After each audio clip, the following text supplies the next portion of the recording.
하나님 말씀은 요나 3장 1절부터 10절까지 하나님 말씀이에요. 요나 3장 1절에서 10절 하나님 말씀. 요나 3장 9절 하나님 말씀 보면은 니느웨 왕이 말하기를 혹시 하나님께서 뜻을 돌이켜서 우리에게 내리겠다고 말씀하신 재앙을 내리지 아니하실는지 어떻게 알겠느냐, 이렇게 말씀을 했습니다. 설교 제목은 혹시 하나님께서입니다. 혹시 하나님께서. 오늘 이 시간 하나님의 말씀을 듣다가 믿음을 주실는지, 혹시 오늘 이 시간 기도하다가 하나님께서 응답하실는지, 니느웨 왕은 혹시 하나님께서. 자, 아수르의 수도 우리가 아시리아라고 여러분 학교에서는 그렇게 배웠죠. 아시리아, 아수르의 수도가 니느웨인데 그 당시의 나라들은 대부분 다 그렇게 했습니다.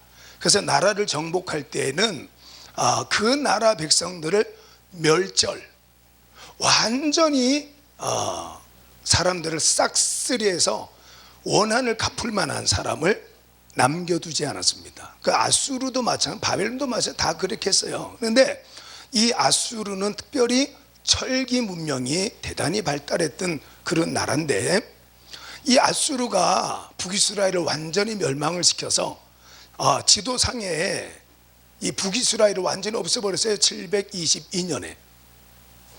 근데 이 당시의 나라들이 대부분 다 그랬지만 이 아수르도 임신한 여인을 죽일 때 칼로 쳐서 죽입니다. 그런 다음에 끔찍하게도 그 임신부의 뱃속에 있는 태아까지도 칼로 푹 찔러서 죽였어요. 얼마나 잔인했어요. 이거를 너무너무 잘 알고 있는 요나가 하나님의 말씀 40일이 지나면 니느웨가 무너지리라 하시는 하나님 말씀을 전하라는 거예요. 그래서 로마서 10장 17절 하나님 말씀에는 믿음은 들음에서 나고 들음은 그리스도의 말씀으로 말미암았느니라. 그리고 로마서 10장 10절 하나님 말씀에는 마음으로 믿으면 의에 이르지만 입으로 시인할 때 구원에 이르느니라. 13절 하나님 말씀에는 누구든지 주의 이름을 부르면 구원을 받으리라. 이렇게 기록이 되어져 있습니다. 그 요나는 너무 잘 알았어요. 자기네 나라 북이스라엘을 바로 그렇게 임신부에 태중에 있는 아이까지 찔러 죽일 정도로 악랄하고 아주 잔인했던 나라가 바로 이 아수르의 수도 니느웨입니다.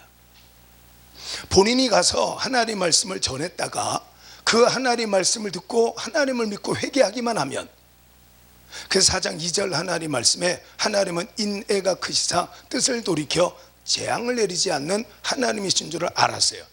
놀랍게도 니느웨 왕이 바로 똑같이 요나가 했던 말, 하나님께서 우리의 기도를 들으시고 뜻을 돌이켜 재앙을 내리지 아니하실는지 어떻게 아느냐, 그렇게 하면서 온 백성들에게, 그 니느웨 백성들에게 조서를 내려서 모두가 다 금식을 하라 하는 것을 선포를 했습니다. 제가 전도사 때 그때는 철도 없었어요. 결혼한 지 한 3년쯤 이렇게 3년쯤 됐나? 3년이 채 안 된 것 같아요. 철이 없었어요. 그런데 제가 전도사로 일을 하는 교회에 안수 집사님이 계셨는데, 지금은 소천에서 천국 가 계십니다. 성함이 뭐냐면요, 정만화, 만화책 있죠, 만화책. 성함이 정만화 안수 집사님이셨어요. 부인 전도사님이신데 역시 천국에 가 계십니다. 가면 제가 만날 겁니다. 송점조란 두 분 내가 존경하는 분들입니다. 하루는 이 안수 집사님, 정만화라는 안수 집사님과 제가 식사를 하게 됐는데, 아주 철부지 전도사, 철부지. 그때 제가 신학교 4학년 때였어요. 그러니까 얼마나 철부지예요. 그런데 이 연세 많은 머리가 하얀 안수 집사님이 저에게 고민을 하나 말했어요. 전도사님, 제가 믿음 생활하고 있지만 뭔가 가슴에 답답한 것이 있다고 하시더라고요. 본인이 군 생활을 할 때에 자기의 바로 위에 선임인데 그렇게 못 살게 굴었대요. 그래서 제대하는 날 본인은 결혼을 해서 가정을 이루고 있었는데 결혼하는 날 바로 그분을 불렀대요. 저 제대하는 날. 그래서 제대를 하니까 제가 식사 대접을 한번 하겠다고, 그래서 본인 집으로 불러서 식사를 하는 동안에 그동안에 자기를 괴롭힌 것이 너무 괘씸하고 원통해서 그 자리에서 밥을 먹다가 포크로, 여러분 끔찍합니다, 포크로 그 사람의 이마를 찍어버렸다는 거예요. 근데 그게 두고두고 마음에 가책을 느낀대요. 그 전사님 어떻게 했으면 좋을지 모르겠다고 그래요. 자, 오늘 본문의 말씀 보니까 아수르의 니느웨 백성들도 그 마음에 늘 가책을 느끼고 있었던 것 같아요. 우리가 이렇게 잔인하게 주변 국가들을 죽이고 주변 국가 사람들에게 눈물을 흘리게 해서 될까? 근데 마침 히브리인 요나라는 사람이 와서 40일이 지나면 니느웨는 끝났어, 이렇게 복음을 전하는 거예요. 그 소리를 듣자마자 안 그래도 우리가 이렇게 잔인하게 살면 안 되는데, 내가 이렇게 기도하지 않고 살면 안 되는데, 내가 이렇게 주의를 범하고 여행이나 다니고 하나님 앞에 나가지 않은 이 가책, 언젠간 하나님께서 손대지 않을까, 이런 가책을 갖고 살았는데 요나라는 사람이 와서 40일이 지나면 니느웨는 무너지리라 하는 말씀을 듣고는 온 백성들이 그 말씀, 5절 하나님 말씀 보니까 하나님을 믿고 라는 말이 있는데 히브리어 원문의 의미는 문제, 당장의 문제를 해결하기 위해서 하나님을 믿는 신용을 했다는 뜻이 아니라 전심을 다해서 하나님을 믿게 됐다, 이런 뜻입니다. 그동안에도 우리가 이렇게 살면 안 되는데, 열왕기하 20장 1절로 5절 하나님 말씀에도 히스기야 왕이 열심으로 산다고 살았지만 내가 이렇게 살면 안 되는데, 그런데 몸에 불치병이 걸리고 나라는 산헤리 왕 18만 5천 명의 포위를 당하고, 그때 이사야 선지자가 하나님 말씀을 전하기를 당신은 죽습니다, 집을 정리하십시오, 이 말을 듣는 순간에 그동안의 마음에 가책을 느끼고 있던, 내가 기도해야 되는데, 기도했어야 되는데, 그걸 하나님의 음성으로 듣고 벽을 향하여 눈물로 기도할 때 하나님 즉시로 응답을 해줬습니다. 요나서가 마찬가지입니다. 니느웨 백성들이 요나가 전하는 하나님의 말씀을 듣는 순간에, 그렇지 않아도 그동안에 우리가 이렇게 살아서는 안 되는데 하는 그 양심의 가책이 그들을 찔러버렸습니다. 정만아 안수 집사님에게 제가 그랬습니다. 안수 집사님, 그분에게 아픔을 준 것이 마음의 가책으로 남아있거든. 그분을 위해서 평생 축복을 하며 생활하시기 바랍니다. 그분에게 아픔을 준 것이 내게 남아있다는 것은 로마서 5장 20절 하나님 말씀에 죄가 더한 곳에 은혜가 더욱 넘쳤나니 라고 하나님 말씀하셨는데, 죄를 깨닫는 것은 하나님의 은혜입니다. 요한복음 16장 8절과 9절 하나님 말씀에 보혜사 성령께서 오시면 바로 죄에 대해서 세상을 책망하시리라 하나님 말씀하셨으니까 그렇게 하세요 라고 말씀을 드렸습니다. 그분이 그렇게 하겠습니다 전도사님. 정말 새파랗게 젊은 전도사가 권면하니까 그렇게 하겠습니다 전도사님. 그렇게 하고 그분을 위해서 늘 기도하고, 그리고는 신학교를 가서 전도사 목사가 되고 아산병원의 중환자실에서 자원봉사 생활을 했어요. 중환자실에서 침대를 옮기고 그 다음에 환자들을 돌봐주고 이런 일을 하다가 기증을 했습니다. 자기가 죽거든 의료용 실험용으로 자기 시신을 기증을 하겠다. 자, 그래서 그분 소천하신 다음에 찾아갔습니다. 아산병원 정만하 목사님. 의사들이 와서 눈물을 흘리고 간호사들이 와서 눈물을 흘렸어요. 그 중환자실에서 정말 죽은 사람들 같은, 정말 시체 같은 그런 분들을 위해서 자원봉사를 하다가 떠날 때는 자기의 육체를 기증을 하고 돌아가셨어요. 그래서 그 모습을 늘 봤던 의사 분들과 간호사들이 와서 그 조문을 하면서 눈물을 흘리고 식사하는 모습을 제가 보고 왔었습니다. 자, 하나님께서 로마서 2장 14절 15절 하나님 말씀에는 율법이 없는 이방인이 본성으로 율법의 일을 행할 때에는 이 사람은 율법이 없어도 자기가 자기에게 율법이 되나니 이런 이들은 그 양심이 증거가 되어 그 생각들이 서로 혹은 고발하며 혹은 변명하며 그 마음에 새긴 율법의 행위를 나타내느니라 이렇게 써 있습니다. 하나님의 말씀을 모르는 세상 사람들도 양심이라는 게 있어서 죄를 지으면 가책을 받는다는 거예요. 우리는 성경 하나님 말씀에 기록을 해놨잖아요. 이게 죄라고.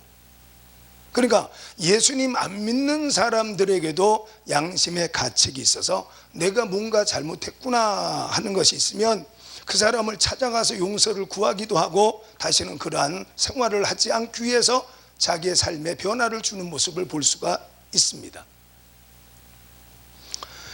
읽은 요나 3장 하나님 말씀에 보니까 그 니느웨 백성들이 요나가 전하는 하나님 말씀을 듣고는 그동안에 갖고 있었던 양심의 가책에 찔림을 받고는 그렇게 하고는 회개하고 막 기도를 하기 시작을 했다는 거예요. 그 소식을 왕궁에 있던 니느웨 왕이 듣고는 그렇게 하고는 말씀 보니까 8절 하나님 말씀 보니까 이렇게 하자 그렇게 하고 온 백성들에게 조서를 내리는 모습이 나와 있습니다. 자, 그래서 여러분에게 혹시나 마음에 뭔가 찔림이 있거나 여러분의 가정에 뭔가 문제가 있거나 그러거든 혹시 모릅니다.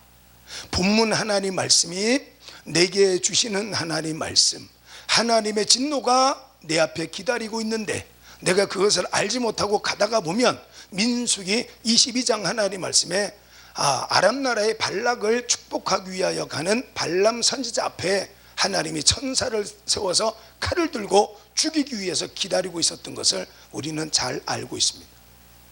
뭔가 마음에 가책이 오거든 그걸 지금 해야 됩니다.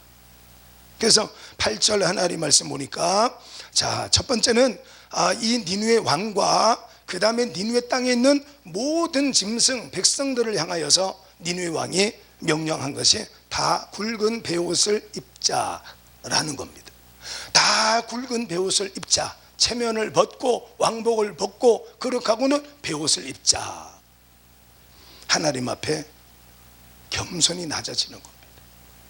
내가 죄인입니다 인정하는 겁니다. 누가복음 19장 1절 이하 하나님 말씀에는 세리장이었던 삭개오가 등장합니다. 삭개오가 늘 가슴에 가책을 느끼고 있었어요. 그래서 나가면 사람들이 저 나쁜 놈 그렇게 하고 손가락질하고 죄인이라고 자기를 불러요. 늘 마음의 가책, 내가 계속 이렇게 살아야 될 것인가 가책을 느끼고 있었는데 어느 날 예수님께서 자기 마을에 오셨다는 소식을 듣고는 예수님 얼굴을 보고 싶어서 다가갔지만 많은 사람들의 손가락질도 두렵지만 자기는 키가 작아서 예수님 볼 수가 없었어요. 예수께서 가시는 길에 앞서 달려가서 돌 무화과 나무 위에 올라가서 예수님 보기를 기다렸어요. 여러분, 세무소의 소장입니다. 모든 것을 다 벗어 던지고 그렇게 하고는 그 돌 무화과 나무 위에서 그 나뭇가지를 붙들고 예수님 얼굴을 보기 위해서 기다리는 삭개오의 모습을 보십시오. 예수께서 찾아오시어서 야 삭개오 내려와, 오늘 내가 너의 집에 머물러야 되겠다 할 때 삭개오 얼마나 기뻤겠습니까?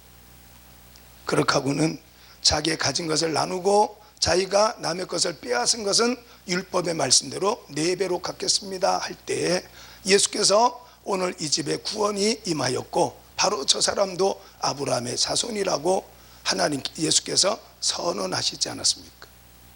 본문의 하나님 말씀이 바로 그런 겁니다.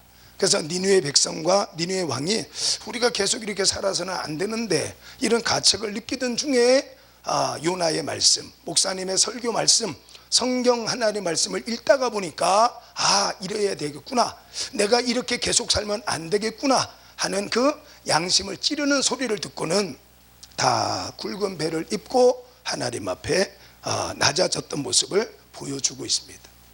두 번째는 8절 하나님의 말씀에 굵은 베옷을 입고 그 다음에는 힘써 하나님께 부르짖자라고 그럽니다. 용서해 주세요. 하나님 용서해 주세요. 하나님 용서해 주세요. 부르짖어 기도하라, 이 말씀을 해요. 여러분, 하나님께서 결국에는 사람과 사람 사이에 용서하고 화해했다 할지라도 하나님께서 마지막으로 용서를 하셔야 돼요. 여러분, 중학생들은 나는 다 컸다 이렇게 생각하기 때문에 다른 학년의 학생들보다도 중학교 학생들이 왕따가 심하다 그럽니다. 예를 들어서 어느 한 학급에 왕따를 시키는 학생이 있고 왕따를 당하는 학생이 있었어요.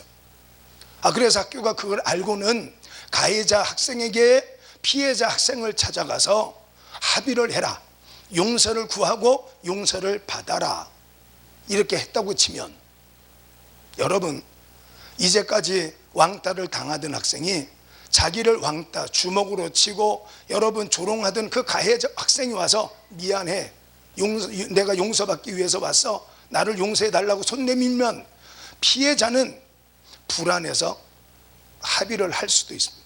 그러나 그 부모 입장에서는 못 견디는 고통이 그 가슴에 남아 있는 겁니다. 그래서 본문 하나님 말씀에 하나님 앞에 우리가 부르짖어 기도하자, 우리가 옷을 벗고 베옷을 입고 그리고는 하나님 앞에 용서를 위해서 기도하자, 이런 모습을 볼 수가 있습니다. 오늘 여러분, 욥기 42장 8절 하나님 말씀에 그런즉 너희는 수소 7과 순양 7을 가지고 내 종 욥에게 가서 너희를 위하여 번제를 드리라. 내 종 욥이 너희를 위하여 기도할 것인즉 내가 그를 기쁘게 받으리니 너희가 우매한 만큼 너희에게 갚지 아니하리라. 이는 너희가 나를 가리켜 말한 것이 내 종 욥의 말같이 옳지 못함이라, 이렇게 써 있습니다. 빌닷과 소발과 엘리바스라는 세 친구가 욥에게 이런저런 말을 했는데 그게 찌르는 것이 됐어요. 그러니까 하나님께서 욥에게 가서 잘못했다고 해. 그렇지만 욥이 그 잘못을 듣고 기쁘게 용서를 하면, 그래서 하나님 내가 새 친구 용서했습니다 라고 욥이 말하면 내가 너희의 죄를 용서해 주겠다, 이렇게 말씀을 했습니다. 오늘 본문 하나님 말씀에 니느웨 왕이 우리가 옷을 벗고 베옷을 입고 그렇게 하고는 제에 앉아서 하나님 앞에 힘써 하나님 우리 잘못했습니다 용서해 주세요, 하나님 앞에 기도하잖아요. 하나님께서 마지막으로 용서를 해야 됩니다. 여러분, 아주 오래전에, 글쎄 한 20년 30년 전에 그랬을까요? 코미디 전망대라는 프로그램이 텔레비전에서 방영이 된 적이 있어요. 코미디 전망대. 거기에 사회자가 누구냐면요, 대머리가 훌러덩 벗겨진 분이 앉아서 사회를 봤는데 그분 성함이 김경태라는 분입니다. 김경태 장로님. 그분이 쓴 책이 제가 읽었습니다. 웃으며 삽시다. 김경태 장로, 코미디 전망대 김경태 장로, 웃으며 삽시다라는 책을 썼는데 제가 그 책을 읽었습니다. 자, 이분이 간암에 걸려버렸어요. 간암에. 그 간암에 걸렸는데 담당 의사가 말하기를 3개월을 넘기지 못하고 아마 이 세상을 떠날 것 같다고 이렇게 말을 했어요. 장로님인. 누구나 똑같지요. 목사님도 마찬가지고 장로님도 마찬가지고. 3개월밖에 살지 못한다라는 소리를 듣자 제일 먼저 했던 말이 하나님 왜 접니까? 하나님 제가 뭘 잘못했습니까? 이것부터 나오더래요. 예수님과 예수님의 부모님이 예루살렘을 그 예루살렘 성전을 방문하고 돌아오는 길에 사흘 동안에 예수님 잃어버렸잖아요. 그래서 찾아보니까 예수님께서 내가 아버지 집에 있는 것이 당연하지 뭘 놀라십니까? 그랬던 것처럼 우리 교회 장로님도 보증을 썼어요. 보증을 섰는데 1억 보증을 섰는데 그 사람이 차를 사기 위해서 보증을 섰는데 그 차를 팔고 도망을 가버렸어요. 그러니까 죽으러 간다고, 자기 부인 집사님에게 죽으러 간다고 갔어요. 뭐 장로님이 어디 갔겠습니까? 죽으러 가면 교회 갔겠지, 그렇잖아요. 그래서 찾다가 여기 전화하고 저기 전화하고, 그래서 이 부인이 찾다가 안 돼서 아유 나도 교회 나가서 기도해야지, 교회 와보니까 장로님이 가서 울고 있더래. 김경태 장로님이 마찬가지로 병에 간암에 걸려서 이제 3개월 넘기지 못하고 죽습니다. 그러니까 하나님 왜 접니까? 하나님 제가 무슨 죄를 그렇게 크게 졌길래 저에게 이렇게 암을 주셨습니까? 그렇다고 처음에는 원망이 이렇게 나오더래요. 근데 뭐 결국 어디로 가겠어요? 하나님 앞에 가서 무릎을 꿇고, 하나님 교통사고를 당하면 그 자리에서 즉사를 하고 물에 빠져도 즉사를 하는데, 하나님 3개월의 수명을 연장을 시키고 3개월 뒤에 죽는다라는 것을 제게 알려주실 때에는 이유가 있는 줄 알겠는데 하나님 그 이유가 뭔지 저에게 알려주세요. 이렇게 기도를 그렇게 드렸어요. 근데 마음의 감동이, 3개월을 하나님께서 네가 3개월 뒤에 죽는다라는 것을 알려주신 이유는 3개월 동안 내가 누군가에게 아픔을 주었거든 용서를 구하고, 내가 어디 그놈 두고 보자 이렇게 마음에 원한 맺힌 것이 있으면 풀어주라고 하나님 3개월의 시간을 주신 것 같구나, 이렇게 기도 중에 그렇게 하나님의 뜻을 깨닫고는, 그렇게 하고는 짐을 싸가지고 자기 초등학교 친구부터 찾아다니기 시작했대요. 그래서 자기가 이때까지 마음속에 가책을 느꼈던 것, 그래 친구 찾아가가지고는 친구야 내가 그때 너에게 이렇게 잘못했어, 미안해, 나 용서해 달라고 이렇게 말하면 친구들은 모른대요. 야 내가 언제 그런 적 있냐? 모르더래요. 한 번은 사람을 찾아가서 그 사람과 함께 식사를 하면서 여러분 의자에 앉혀놓고 식당 바닥에 무릎을 꿇고 앉아서 눈물로 내가 그때 너무너무 잘못했다고, 나 때문에 얼마나 가슴이 아팠느냐고 눈물로 그렇게 용서를 구하면 그 사람도 껴안고 눈물로 서로 화해를 했대요. 김경태 장로님 코미디 전망대 사회자였습니다. 3개월 동안 그렇게 전국에 다니면서요 용서를 구했어요. 3개월 지나고 4개월 지나고 5개월 지났는데 죽질 않는 거예요. 오늘 여기 하나님 말씀 보니까 하나님이 뜻을 돌이켜 재앙을 내리지 않았던 것처럼 김경태 장로님이 다시 가서 검진을 받으니까 싹 나버렸다는 거예요. 오늘 여기 본문 하나님 말씀에 마음에 늘 가책, 우리 이렇게 살면 안 되는데 하는 가책을 갖고 있었는데, 요나가 전하는 40일이 지나면 니느웨도 끝났어, 이 하나님 말씀에 온 백성들이 회개하고 눈물로 기도하고 니느웨 왕까지 왕복을 벗고 그리고는 베옷을 입고 제에 앉아서 하나님 우리 잘못했습니다 용서해달라고 기도할 때 하나님이 역사했다는 거예요. 그리고는 8절 하나님 말씀 보니까 사람이든지 짐승이든지 다 굵은 베옷을 입을 것이요 힘써 하나님께 부르짖을 것이며 각기 악한 길과 손으로 행한 강포에서 떠날 것이라, 이렇게 왕이 말했습니다. 더 이상 죄짓지 말자 우리, 이렇게. 그래서 마태복음 3장 8절 하나님 말씀에는 회개에는 합당한 열매가 있어야 하느니라, 이렇게 예수께서 말씀하셨어요. 다시 죄짓지 말라, 이제 그 말씀이에요. 그래서 오늘 우리 마음의 가책이 뭔가 찜찜해, 이런 게 있다면 그게 하나님이 내게 주시는 성령의 음성이다, 이렇게 들으시고 체면이고 뭐고 벗으십시오. 하나님 내가 죄인입니다, 하나님 용서해 주세요 부르짖으시고 다시는 그 죄를 반복하지 않고 하나님을 의지하시기를 예수님의 이름으로 축복합니다. 이 니느웨 백성들은 결국 망하죠, 그렇죠? 나훔 선지자가 등장할 때 70년 뒤에 나훔 선지자가 다시 요나처럼 한 번 더 니느웨 땅 가서 외치게 됩니다. 회개하라, 회개하라. 그렇지만 그때는 그들이 깨닫지 못하고 회개치 않아서 결국에는 완전히 바벨론에게 멸망을 당하고 말았습니다. 오늘 여러분 마음의 가책, 양심의 가책, 하나님 말씀에 듣다가 보니까 찔림, 또 성령의 감동 있었거든. 그 말씀 따라 순종해서 여러분의 문제가 순식간에 해결되어지는, 그래서 본문 3장 10절 하나님이 그들이 행한 것 곧 그 악한 길에서 돌이켜 떠난 것을 보시고 하나님이 뜻을 돌이키사 그들에게 내리리라고 말씀하신 재앙을 내리지 아니하시니라 그랬습니다. 오늘 여러분에게도 하나님의 뜻을 돌이켜 복 주시고 범사가 잘 되시기를 예수님의 이름으로 여러분들을 축복합니다. 아멘.